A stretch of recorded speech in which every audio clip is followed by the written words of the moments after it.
कल CSIR ने अपनी SO से रिलेटेड आंसर की रिलीज की। आई होप आप सभी लोगों ने देख ली होगी। अगर नहीं देखी तो डिस्क्रिप्शन में लिंक दे दूंगा, वहां से जाकर आपको चेक करना है, अपने क्वेश्चंस को मैनुअली चेक करना है। ठीक है, अपने सॉफ्टवेयर के ऊपर ध्यान मत रखें, आसानी से देखें ताकि आपको पता भी चले कि किस क्वेश्चन के ऊपर आपको ऑब्जेक्शन रेज करना है। First thing. सेकंड, कल मैंने अपने सेशन के अंदर ऐसा बोला था कि जिन स्टूडेंट्स के मार्क्स, दो तरह के स्टूडेंट्स होते हैं, एक स्टूडेंट्स जिनके मार्क्स बहुत अच्छे बन रहे हैं, दूसरे जिनके बहुत बहुत बेकार बन रहे हैं। सो उन दोनों ही स्टूडेंट्स के लिए I have strategy, and in this video I will reveal the strategy and that will provide the ultimate benefit to all of them, कि इनके पास और उनके पास दोनों को ही ये अपॉर्चुनिटी रहेगी कि वो इसी ईयर के अंदर अपनी जॉब को फैच कर सके। राइट, तो ये मेरी सेकंड बातें हैं। और थर्ड मेरे पास क्या है कि it is a inductive video. इसका मतलब ये नहीं है कि ये 100% गलत होगी, और इसका मतलब ये भी नहीं है कि ये 100% सही होगी। ठीक है, तो लेकिन फिर भी इसके बावजूद भी हम एक रफ सा आइडिया देखने की कोशिश करेंगे ताकि थोड़ी सी सेटिस्फेक्शन हम अपने दिमाग में, ब्रेन में एस्टैब्लिश कर पाएं। तो चलो बिना किसी देरी के अपने शुरुआत करते हैं। सबसे पहले हम मैथमेटिक्स के ऊपर भरोसा रखेंगे, मैथ्स के हिसाब से चलेंगे। आपको पता है 76 वैकेंसी थी आपकी SO के अंदर और 368 थी ASO के अंदर। राइट, अब फेज 2 के लिए कितने लोगों को बुलाया जाएगा? राइट, मेरे हिसाब से 10 to 15 टाइम्स बुलाए जाने चाहिए। ये कोई भी बेसिक क्राइटेरिया होता है किसी भी एग्जामिनेशन का। अगर आप IBPS या बैंकिंग के अंदर जाए तो 25 टाइम्स तक बुलाते हैं, बट 10 टाइम्स मिनिमम और 15 टाइम्स मैक्सिमम, मतलब ऐसा मान लेते हैं। UPSC भी 12 to 13 टाइम्स ही बुलाता है। लेट्स इमेजिन कि 13 टाइम्स कैंडिडेट्स को फेज 2 के लिए बुलाया जाता है, तो 444 को अगर हम मल्टीप्लाई करेंगे 13 से, so we would get the 5772 students को फेज 2 एग्जामिनेशन के लिए बुलाया जाएगा। ठीक है, अब मैं आपको यहाँ पे कट ऑफ बता रहा हूँ, बट प्लीज इस वीडियो को एंड तक देखना, क्योंकि अगर यहीं पे देख के भग लोगे ना तो फिर मुझे पक्का गालियां दे दोगे। ठीक, चलो देखते हैं। मैं ये बोल रहा हूँ कि जिसका भी 80+ स्कोर है पेपर 1 के अंदर, वो मेंस के लिए जाएगा। ठीक है, जिसका भी 80+ स्कोर है वो मेंस के लिए जा सकता है। और 110+ अगर किसी का स्कोर है पेपर 1 में, पेपर 1 पता है ना तो 150 मार्क्स का था, तो उसके बहुत ज्यादा चांसेस हैं सिलेक्शन के, बहुत ज्यादा चांसेस। ठीक है, अगर फेज 2 की बात करें, सॉरी पेपर 2 की बात करें, तो जो आपका 200 मार्क्स का था, अगर उसमें से 100+ अगर मार्क्स किसी के बन रहे हैं तो वो मेंस के लिए जाने के लिए क्वालिफाइड होंगे। I hope so. और जिनके 150+ मार्क्स बन रहे हैं या 150 की रेंज में बन रहे हैं या 140 की रेंज में बन रहे हैं, they would have a very high chance in selection. तो अगर हम ओवरऑल देखें तो 260 अगर किसी का स्कोर है तो बहुत अच्छा स्कोर है, और अगर 180 किसी का स्कोर है तो वो फेज 2 में जाने के लिए अच्छा स्कोर है। राइट, अब ये है कैसे, हम देखेंगे रिवर्स इंजीनियरिंग के थ्रू। ठीक है, हमें पता है कि कितने बच्चे सेलेक्ट होने हैं, कितने बच्चे होने हैं, 5772, 5772 के आसपास बच्चे सेलेक्ट किए जाएंगे फेज 2 के लिए। तो चलो हम रिवर्स में पहुंचना शुरू करते हैं। ठीक है, हमेशा रिवर्स इंजीनियरिंग लगाते हैं इन चीजों में। सोचते हैं आउट ऑफ 350 हमने कंबाइन किया स्कोर पूरा 350 का। मानते हैं पहला क्राइटेरिया कि 300 से 350 लाने के बीच में 50 बच्चे ऑल इंडिया में होंगे। ठीक है, मान लेते हैं, लेट्स अज्यूम ये मैक्स है। मैं मैक्स कंडीशन लेके चल रहा हूँ, मिनिमम के ऊपर नहीं चल रहा हूँ। So please pay attention to this, मैं मैक्स कंडीशन लेके चल रहा हूँ। कम से कम 50 बच्चे होंगे जिनका 300 से 350 के बीच में होगा। करेक्ट है, ठीक है। अब लगाते हैं 280 से 300 के बीच में, यहाँ पे कितने स्टूडेंट्स हो सकते हैं? मैंने लगाया हर मार्क के ऊपर कम से कम 10 स्टूडेंट्स होंगे। ठीक है, इतना तो रेंज होनी चाहिए कि हर मार्क्स के ऊपर, मतलब अगर आपका 281 है तो यहाँ पे 10 स्टूडेंट होंगे, 282 है तो यहाँ पे भी मिनिमम 10 स्टूडेंट्स होंगे। हमने मैक्स लगा के चला है क्योंकि ये हाई स्कोर है, टॉप स्कोर है। ठीक है, मल्टीप्लाई बाय 20, कितने स्टूडेंट हो गए? 200। अब और आगे बढ़ते हैं, मानते हैं 260 to 280। अब यहाँ पे जैसे कट ऑफ मतलब मार्क्स नीचे आते हैं, वैसे ही स्टूडेंट्स की संख्या जो है वो बढ़ती जाती है। तो यहाँ पे देखते हैं कि स्टूडेंट्स जो है 260 to 280 के बीच में कितने होंगे? पर मार्क के ऊपर 20 स्टूडेंट होंगे। यहाँ पे पर मार्क के ऊपर कितने थे? आपके पर मार्क के ऊपर 10 स्टूडेंट्स थे, यहाँ पे पर मार्क के ऊपर 20 स्टूडेंट। 20 into 20 मार्क्स हैं, तो लगभग 400 स्टूडेंट ऐसे हो गए जिनके 260 से 280 के बीच में मार्क्स हैं। ठीक है, अब 240 to 260 के बीच के देखेंगे। यहाँ पे हर मार्क्स में मतलब 240 से 260 के बीच में कितने स्टूडेंट होंगे? हर मार्क के ऊपर लगभग 30 स्टूडेंट हमने मान लिए। 30 student into 20 student equal to 600। ठीक है, फिर और लगाते हैं 220 to 240 के बीच में हर मार्क के ऊपर 40 स्टूडेंट होंगे। ईच मार्क, एक मार्क के ऊपर 40 स्टूडेंट होंगे। ठीक है, ये मैं बिल्कुल लीनियंट वे के अंदर चल रहा हूँ। मार्क्स कितना टोटल? 20। यहाँ पे टोटल कितने स्टूडेंट हो गए? 800। अब चलो और आगे बढ़ते हैं, फिर मानते हैं 200 to 220, यहाँ पे पर मार्क के ऊपर 60 स्टूडेंट। ये मतलब इतना CGL के आसपास में खेल होता है। ठीक है, पर हमने मान लिया कि इतना टफ कॉम्पिटिशन है, पर मार्क के ऊपर 60 स्टूडेंट। टोटल कितने मार्क्स हैं? 20, तो यहाँ पे टोटल कितने हो गए? 1200। ठीक है, उसके बाद 180 to 200, यहाँ पे मान लिया हमने पर मार्क के ऊपर 80 स्टूडेंट है। टोटल मार्क्स कितने हैं? 20। यहाँ पे टोटल कितने हो गए? 1600 के आसपास यहाँ पे स्टूडेंट हो गए, 1600 स्टूडेंट हो गए। अब अगर टोटल यहाँ पे इन स्टूडेंट्स को कैलकुलेट करें जो हमने मैक्सिमम और लीनियंट वे के अंदर देखे हैं, तो हो गए 4850। और हमने स्टूडेंट कितने चाहिए थे फेज 2 के लिए? 5772। राइट, अब अगर 5772 में से माइनस करेंगे 4850 को, तो हमारे पास और कितने स्टूडेंट बचे हैं? 922। और हमारे पास मार्क्स यहाँ पे कितने आ गए थे? मिनिमम 180। अब एक मार्क के ऊपर हमने मान लिया कि 100 स्टूडेंट हैं। This is the level of leniency जो मैंने ली है। एक मार्क के ऊपर 100 स्टूडेंट है, तो हमारे पास कितने स्टूडेंट है? 922। तो मान लिया लगभग 900 स्टूडेंट हैं, तो कितने मार्क्स कम हो गए? 9। मतलब 180 में से 9 मार्क्स घटाएंगे तो 171 का स्कोर बनता है आपका, दोनों पेपर का कंबाइन का, जिसको आपको फेज 2 के लिए जाना चाहिए, बुलाना चाहिए CSIR को। बट अगर हम इसके अंदर और जरा सेफ साइड पकड़ के चलें कि भाई ये शायद ऐसा पॉसिबल नहीं है 171, चलो इसको ऐसे कैसे मान लो 10 टाइम्स बुला लिया तो क्या करेंगे, 10 टाइम्स बुला लिया तो भी 190, ये तो 180 तो मेरे हिसाब से सेफ है, 190 और हद मार के 190 from paper 1 and from paper 2 would be a sufficient score to go for the phase 2, right, 190 का स्कोर। अब देखो मैं इस वीडियो को यहीं पे बंद कर सकता था ताकि स्टूडेंट बहुत हैप्पी रहे, ठीक, but now here comes the reservation, ठीक है, अब उनका खेल चलेगा। इसके साथ में मैं कुछ चीज बताता हूँ, ठीक है, यहाँ पे अब बहुत सारे स्टूडेंट बोलेंगे सर शिफ्ट की प्रॉब्लम है, कुछ शिफ्ट बहुत इजी आई है, कुछ शिफ्ट बहुत टाइट आई है। देखिए अगर आपकी शिफ्ट बहुत टाइट है, add the 20 marks, max 20 marks, ठीक है, और अगर आपकी शिफ्ट इजी आई है तो माइनस कीजिए 15 के अराउंड मार्क्स, 20 के अराउंड, क्योंकि इससे ज्यादा मतलब मार्क्स रिड्यूस नहीं होंगे। देखिए सीजीएल वगैरह के अंदर एग्जामिनेशन में बहुत लंबा वेरिएशन देखने पाता है, रेयरेस्ट केसेस होते हैं भाई वे, लेकिन मतलब ऐसा नहीं होता कि एकदम से 50 नंबर नीचे और 100 नंबर ऊपर, ऐसा नहीं होता। तो 15-20 का अपना एडजस्ट कर लीजिए हल्का फुल्का, इसीलिए मैंने यहाँ पे रेंज बड़ी दी है। 171 आ रहे हैं दे स्टिल बी होपफुल, और 190 है दे स्टिल बी होपफुल। 171 अगर टफ शिफ्ट है then they will write the phase 2, और अगर आसान शिफ्ट है 190 है दे ऑल्सो विल ये भी राइट करेंगे अपना phase 2 को। इसी वजह से ये रेंज मैंने यहाँ पे प्रोवाइड की है। I know it's a big range, but इसके बारे में भी मैं बताऊंगा। शिफ्ट, पहली बात हमारे शिफ्ट को लेकर क्लैरिटी नहीं है, हर स्टूडेंट को अपनी शिफ्ट टफ ही लगती है, फर्स्ट प्रॉब्लम। सेकंड, रॉन्ग की कुछ क्वेश्चंस गलत भी हैं जिसके बाद वो चेंज होंगे और फिर थोड़ा सा शफल होगा स्टूडेंट्स के बीच में जो बॉर्डर लाइन के बीच में है, राइट। अच्छा, इसके बाद कभी भी पोल और यूट्यूब सेक्शंस के जो कमेंट हैं उनको देख के निराश नहीं होना, बिल्कुल भी नहीं। वाई 99% लोग यूट्यूब के ऊपर या फिर टेलीग्राम चैनल्स के अंदर झूठ बोलते हैं। मैंने भी एक पोल कंडक्ट करवाया था, मार्क्स भी नहीं रिलीज हुए थे उस समय पे, एंड बहुत सारे लोगों ने मतलब जो स्कोर दिया है मैं क्या ही बताऊं आप लोगों को, ठीक। खैर, और कोई भी मतलब वो पेपर के बारे में नहीं देखते, उस समय पेपर भी नहीं था फिर भी लोगों ने स्कोर बता दिया था। चलो, सेकंड, एनोनिमस चीजें रहती है यहाँ पे, और एनोनिमस रहने का मतलब ये है कि लोगों को अपना फेक नाम होता है और कुछ होता है तो अपना रियलिटी बतानी नहीं पड़ती ना, और अपना रोल नंबर वगैरह बताना पड़ता। थर्ड, यूट्यूब के अंदर कमेंट में सिर्फ वही ज्यादातर लोग होते हैं जो हाई स्कोरर होते हैं, जिनका लेस स्कोर होता है उनको बताने में आती है शर्म, तो वो कमेंट के अंदर नहीं लिखते। और जिनका एवरेज स्कोर होता है वो भी सोचते हैं कि यार हम भी बहुत कम नीचे आते हैं, क्योंकि ये तो सारे के सारे 280 290 के आसपास में लिख रहे हैं, सो वो भी वहां पे जाके कमेंट में नहीं लिखते। और जो ये हाई स्कोरर है ना, इनमें से कुछ तो होते हैं जो जेन्युइन होते हैं, और वो हाई स्कोरर जेन्युइन नहीं होते, मतलब जेन्युइन होते हैं नहीं होते का मतलब सिर्फ इतना सा है, जिन्होंने हाई स्कोर किया है उनके अंदर इतना एप्टीट्यूड है कि अगर कोई बोलेगा sir I am getting 300 plus, any chance, कोई एनी चांस नहीं। अगर कोई जिसने 300 प्लस स्कोर किया होगा ना, उसके अंदर इतनी बुद्धि होगी कि उसे पता होगा कि हाँ एनी चांस नहीं है, तेरा 100% चांस है भाई, ठीक है। तो एनी चांस वाले ये सारे के सारे फेक कमेंट होते हैं, राइट। तो जो हाई स्कोरर हैं वो कुछ तो जेन्युइनली मतलब लिख देते हैं, लेकिन मैक्सिमम लोग जो है फेक वहां पे लिखते हैं। साथ में जो लो स्कोरर होते हैं वो हमेशा अंडरडॉग रहते हैं, वो तो बस यूट्यूब देख देख के पागल हो जाते हैं कि यार हमारा स्कोर तो कहीं पे मैच ही नहीं हो रहा। इस वजह से मैंने बोला था 180 और सॉरी 171 और 190, ठीक है। तो ये मेरे कुछ जो थे क्राइटेरियाज थे आपके साथ जो मैंने आपको बताया, ठीक। तो इन सब चीजों के लेके और आगे बढ़ते हैं। अभी बात करेंगे कैटेगरी वाइज की। Category wise would be a great score, ठीक। क्यों? देखो यूआर के अंदर अगर हम सेक्शन ऑफिसर की बात करें, सेक्शन ऑफिसर की थी 37 पोस्ट और एएसओ की थी 151, टोटल थी 188। मगर मेंस के कंडीशन के हिसाब से अगर हम देखें तो लगभग 2444 के आसपास, 2500 के आसपास जो है कैंडिडेट मेंस के लिए बुलाए जाने चाहिए। अगर हम इन 2500 को देखें, क्योंकि रिजर्वेशन के अंदर जो टॉप में होता है ना वही आता है अनरिजर्व क्राइटेरिया के अंदर। तो चलो अनरिजर्व के अंदर अगर हम देखें 2500 के आसपास में, तो 6 और 4 हजार, ठीक है, ये हो गया आपका 1000 और ये हो गया आपका 2050, ठीक है।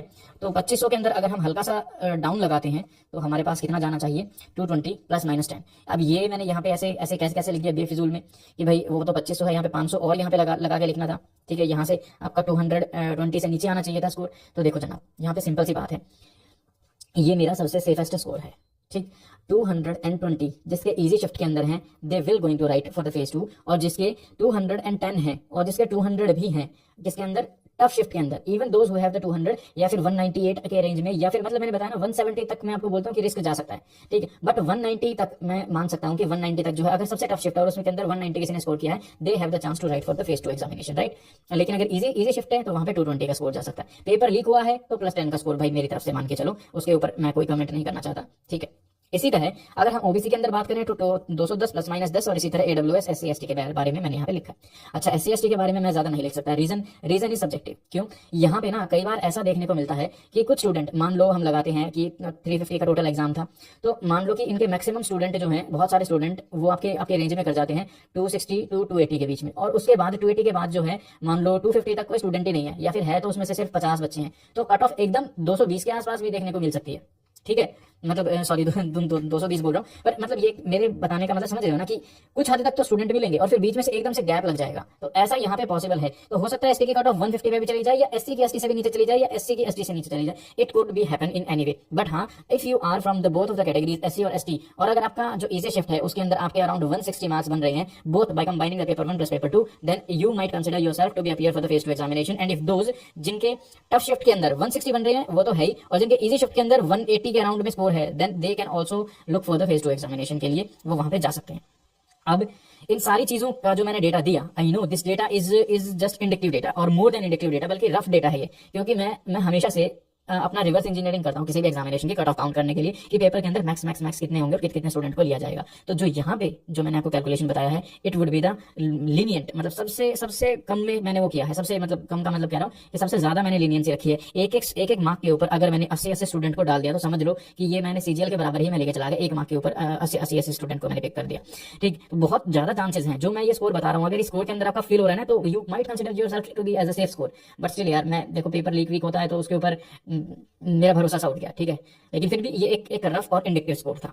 अच्छा, इसके साथ में ये स्कोर की उतनी ही कीमत है जितना आप लोग यूट्यूब पे देख के नॉन सब्सक्राइब और सब्सक्राइबर्स के ये रेशियो है। मुझे रिसेंटली पता चला है भाई ये नॉन सब्सक्राइब और ये सब्सक्राइब वाले हैं टोटल हमारे चैनल से, तो व्यूज ठीक ठाक है, बट नॉन सब्सक्राइब वाले स्टूडेंट बहुत बहुत बढ़िया, कोई बात नहीं। खैर चलो, अब जिनके इन मार्क्स से नीचे मार्क्स बन रहे हैं उनका क्या, तो मैंने बोला था there would be a big breaking news for all of them. अच्छा, उससे पहले मैं बिग ब्रेकिंग न्यूज को बताऊं, मैं आपको फेज 2 के बारे में बता देना चाहता हूँ। फेज 2, क्योंकि हमने यहाँ पे कट ऑफ देखी ना, अभी रिसेंटली हमने कट ऑफ के बारे में ही देखा, इस कट ऑफ को देख के एक चीज तो हमारे सामने बिल्कुल क्लियर हो जाती है। फेज 2 जितना मैंने सोचा था कि उतना कट थ्रोट एग्जाम नहीं होगा, मैक्सिमम लोग फेज 1 में खेल कर ले जाएंगे, फेज 2 उससे भी ज्यादा कट थ्रोट होने वाला है। ठीक है, ये इससे भी ज्यादा कट थ्रोट होने वाला है। एक लाइन की गलती और आपका एक मार्क्स गया और उसके ऊपर आपकी दुनिया गई। ठीक है, तो it would be a very cut throat competitive examination, और देखेंगे हम उसको भी फेज 2 के बारे में। तब तक आप एक वीडियो पड़ी है हमारे यूट्यूब चैनल के ऊपर, वहाँ पे जाकर आप देख सकते हो, कोई टेंशन वाली बात नहीं है। ठीक है, अभी जो ब्रेकिंग न्यूज जो मैंने कल बोला था कि वैसे तो ब्रेकिंग न्यूज का ही लोगो मिला, वैसे यहाँ पे लिखना था बिग अनाउंसमेंट। ठीक है, तो बिग अनाउंसमेंट क्या है उन दोनों के लिए? पहला, जो इस कट ऑफ स्कोर को देख के बोलेंगे ये वी आर हैप्पी एंड हम तो भाई जन्नत के अंदर हैं। कुछ लोग बोलेंगे सर हमारा तो स्कोर ही बहुत कम आ रहा है, हम क्या करें? देखो, जो ये वाले खुश लोग हैं ना, हमेशा इनकी खुशी 100% बरकरार नहीं रहेगी। क्यों? क्योंकि जितने भी बच्चे फेज 2 के लिए जाएंगे उनमें से फाइनल सिलेक्शन तो जनाब सिर्फ 444 लोगों का ही होना है। बाकी सब लोगों को they all have to came back to the cycle of competitive examination, उसकी प्रिपरेशन के अंदर इनको वापस आना है। लेकिन जो आप लोग यहाँ पे फेल हुए हो, आप लोगों के पास अभी एक अपॉर्चुनिटी है कि आप जब दूसरे एग्जाम के साइकिल के अंदर जाओ तब आप इतने वेल प्रिपेयर्ड हो कि आप इन 100% में नहीं, आप उन 10% के अंदर हो जिनको पता हो कि हमारा नहीं होगा तो और किसका होगा एग्जाम, हमने क्रैक कर लिया है इसको। ठीक है, आपका जो लोवेस्ट स्कोर है ना वो आपकी लास्ट कट ऑफ के बराबर आई। ठीक है, जो last time examination cut off थी ना उसके बराबर अगर आपका मिनिमम स्कोर आ रहा है ना, सबसे गंदे दिन आपने बिना कुछ पढ़ के तुक्के लगा के दिया तब वो स्कोर आ रहा है, तब इसका मतलब now you are free to join that and that kind of service, right? तो चलो, जो खुश हैं उनके लिए हम we will start the free preparation for the phase 2। It would be completely free, जिसके अंदर मैं थीम वाइज आपकी प्रिपरेशन करवाऊंगा। Every theme will be covered, 100% of जो थीम है आपकी regarding the essay that will be covered. I will provide you the letter templates, मैं आपको लेटर टेम्पलेट्स भी प्रोवाइड करवाऊंगा। इसके साथ ही में I will also provide some of the rules for the essay, sorry essay for the precis. ठीक है, कि प्रेसे आपको कैसे लिखना होता है। बहुत सारे लोगों को I know they have the knowledge about how to write the precis, and if you will go on the YouTube then वहां पे वीडियो है ना 25-30 मिनट की होंगी, एक रूल बताया गया होगा। So I have compiled a notes जिसके अंदर मैंने प्रेसे को सारे को डिकोड किया था, लिखा था कि आपको लिखना कैसे होता है प्रेसे को। प्लस डेटा और कोड्स के साथ आपकी सारी प्रिपरेशन की जाएगी कि आपको कोई भी डेटा आपको पुराना नहीं मिलेगा, मतलब हद से ज्यादा पुराना, और कोर्स ऐसे जो आप हर जगह पे फिट कर पाओ। कुछ लोग ऐसे होते हैं, आपको देखो 500 कोर्स की है ना बुकलेट प्रोवाइड कर देंगे, ये लो भाई इन कोर्स को रट लो, 500 डेफिनेशन प्रोवाइड कर देंगे भाई, ऐसे वहां पे 2 हैं, हम इतना कहां से लिख पाएंगे उसके अंदर? हमें ऐसा चाहिए जो रेलेवेंट हो, जो हर चीज के अंदर एंट्री मार डाले।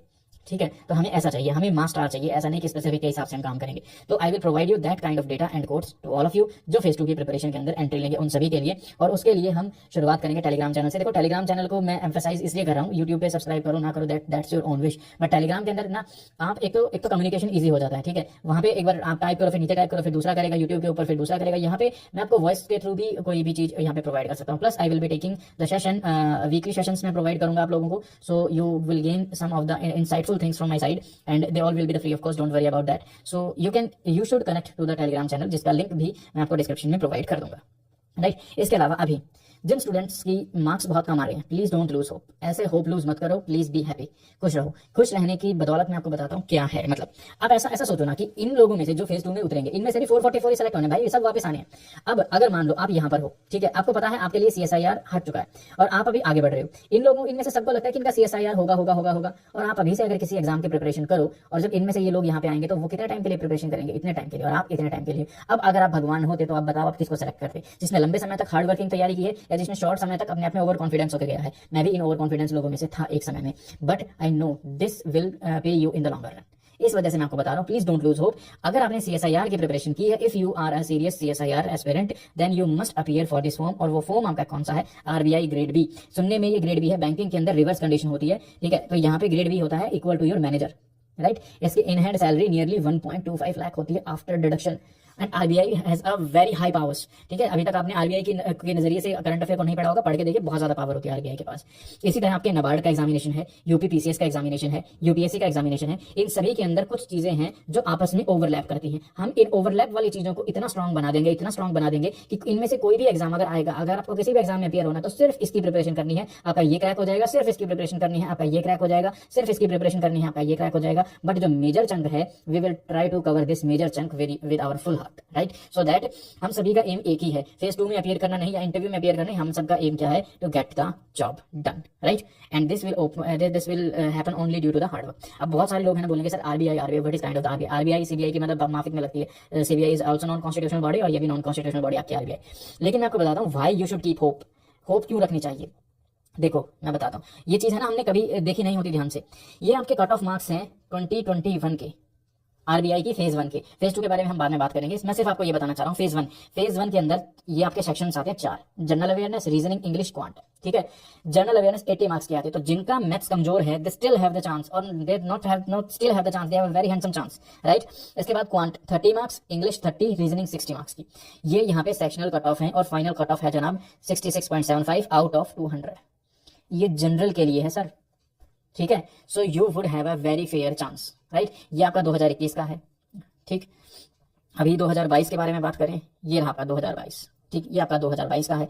2022 के अंदर कट ऑफ कितनी थी? 63.75, ये आपकी कट ऑफ थी, और ये सेक्शनल कट ऑफ है। क्वांट के अंदर 4.5, इंग्लिश में 4.5, रीजनिंग में 4.5, 9। ये क्यों? पेपर टफ आता, I know, but you have to be selectively precise. आपको सेलेक्टिवली प्रिसाइज होना पड़ेगा, और वो कैसे होंगे वो मैं आपको बताऊंगा, how to be selectively precise. देखिए, I know I am not finally selected in any one of the examinations, but मेरी मिस्टेक्स क्या है वो यही है कि मैंने कभी भी अपने कोर पॉइंट को स्ट्रॉन्ग नहीं किया था, and I was shuffling here and there. और इन सभी एग्जाम्स के ना मैं एक खामी बताता हूँ, वो ये है कि प्री और मेंस के बीच में ये सिविल सर्विसेज की तरह, जैसे CSC 90 डेज का टाइम प्रोवाइड करता है, बाकी हर जगह पे लगभग 90 to 100 डेज का आपको टाइम प्रोवाइड किया जाता है। उसके अंदर student can make fair effort, but यहाँ पे आपको मैक्स 30 डेज मिलेंगे, ठीक है। 30 डेज के अंदर आपको सब कुछ कवर करना पड़ेगा। और जो लोग पहली बार सिर्फ फर्स्ट टाइम में फेज 1 क्लियर करके फेज 2 के अंदर अपियर कर रहे हैं, उनमें से आपके 90% फेल हो जाते हैं। रीजन उन्होंने कभी आंसर राइटिंग की ही नहीं होती, और क्योंकि if you will write the descriptive answers, या फिर ये लोग, यही मैं बोल रहा हूँ इन लोगों को जो बाद में भी शिफ्ट होकर आएंगे, मतलब जिनका फेज 2 अनफॉर्चुनेटली क्वालिफाई नहीं होगा, जो या जो फाइनल रैंक के अंदर अपना नाम नहीं बना पाएंगे, उनके लिए they still have the higher chances. Please don't lose hope, neither अपने है ना एम से भटको। मैं भटक चुका हूँ, बहुत बार भटका हूँ, ठीक है, अलग अलग एग्जामिनेशंस को लेकर, उनको भी क्वालिफाई किया, लेकिन फाइनल सिलेक्शन में रीजन यही, बिकॉज वी हैव क्या बोलते हैं उसको, बहुत कम लॉन्ग टर्म हमारा एम होता है।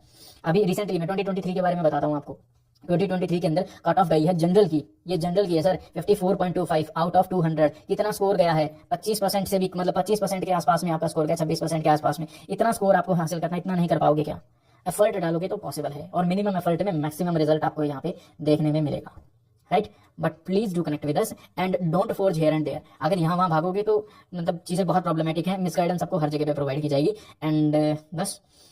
तो ये उन सभी लोगों के लिए है। यहाँ पे आर्ट है, descriptive writing, it would be art. अगर एक बार आपने डेवलप कर ली, so that will provide you a better opportunity, better चीज़ें आगे प्रोवाइड किया जाएगा। इसके साथ में आपको एक चीज़ बता देता हूँ, इन एग्जाम्स के अंदर जो है ना कंप्यूटर, जो डिस्क्रिप्टिव है वो कंप्यूटर के ऊपर होता है, ठीक है। तो जिनका कंप्यूटर अच्छा नहीं है तो इधर they can make their computer ठीक ठाक, या फिर अगर अच्छा है या फिर अच्छा नहीं है, तो अगर उनको इनमें कोई इंटरेस्ट नहीं है, they wanted to do some UPSC, उसी के अंदर लगा रहना चाहते हैं तो लगे रहिए, और ऑल द बेस्ट।